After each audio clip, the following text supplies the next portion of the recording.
दोस्तों, जैसा कि हमारे धर्म ग्रंथ में भी लिखा है कि ब्रह्मा जी ने इस सृष्टि को रचा है और भगवान विष्णु इसके पालनहार हैं। दोनों एक दूसरे के काम में कभी हस्तक्षेप नहीं करते हैं, लेकिन एक समय ऐसा भी आया था जब दोनों के बीच घोर युद्ध छिड़ गया था। इस रोचक कहानी को सुनाने से पहले हम आपसे निवेदन करेंगे कि आप हमारे चैनल को सब्सक्राइब जरूर करें। शिव पुराण की एक कथा के मुताबिक एक बार विष्णु जी और ब्रह्मा जी ने खुद को श्रेष्ठ साबित करने के लिए युद्ध शुरू कर दिया। उस समय भगवान शिव ने दोनों को सच्चाई से रूबरू कराया।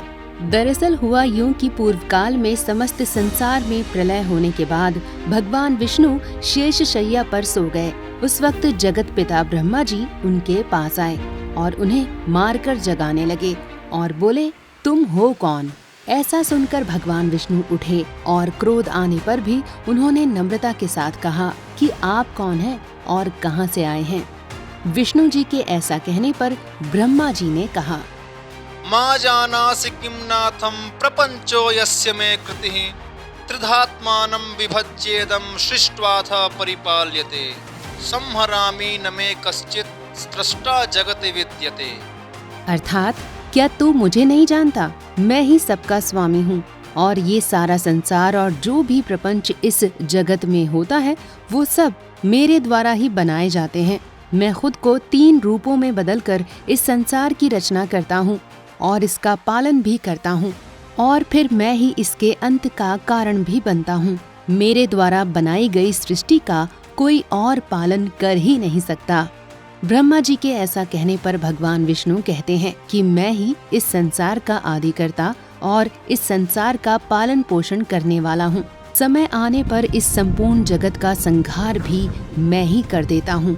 और तो और आप भी पूर्व काल में मेरे ही द्वारा उत्पन्न किए गए हैं। मेरी ही आज्ञा से आप अपने आप को 3 रूपों में बदलते हैं और उस संसार की रचना एवं पालन करते हैं। भगवान विष्णु की बात सुनकर दोनों के इस विवाद ने युद्ध का रूप ले लिया और वो दोनों एक दूसरे को युद्ध के लिए ललकारने लगे।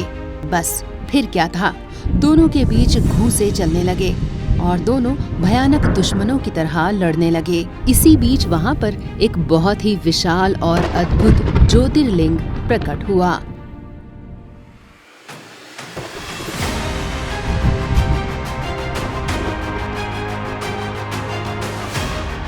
मध्ये समाविर्भव लिंगमैश्वरमद्भुतं ज्वालामाला सहस्राढ्यम अपेरमेयमनौपमम्।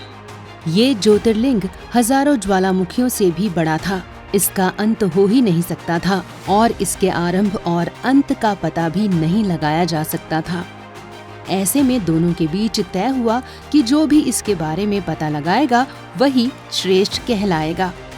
तभी भगवान विष्णु ज्योतिर्लिंग से नीचे की तरफ गए और ब्रह्मा जी ऊपर की तरफ। पाताल लोक तक पहुंचने के बाद भी जब विष्णु जी को उसका भेद नहीं मिला तो वो वापस ऊपर आ गए, जबकि ब्रह्मा जी को ऊपर की तरफ से एक फूल गिरता हुआ नजर आया। केतकी के उस फूल से उन्होंने पूछा कि तुम कहाँ से आ रहे हो? तो फूल ने कहा कि मैं इस स्तंभ के बीच से काफी लंबे समय से गिर रहा हूँ, फिर भी इसके आरंभ को नहीं देख सका। फूल के ऐसा कहने पर ब्रह्मा जी ने कहा, इतः परम सखे मेत्य त्वया कर्तव्यमीप्सितं मया सह त्वया वाच्यम एतद् विष्णोश्च सन्निधौ।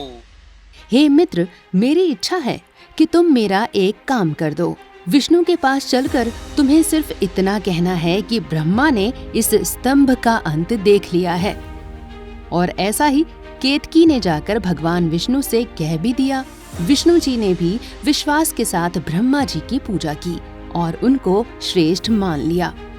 लेकिन ब्रह्मा जी के इस कपट का राज खोलने और उन्हें दंड देने के लिए भगवान शिव खुद प्रकट हो गए। उन्होंने पहले विष्णु जी को संसार में पूजित होने का वरदान दिया, फिर भैरों को बोलकर ब्रह्मा जी का 5वां सिर काट दिया।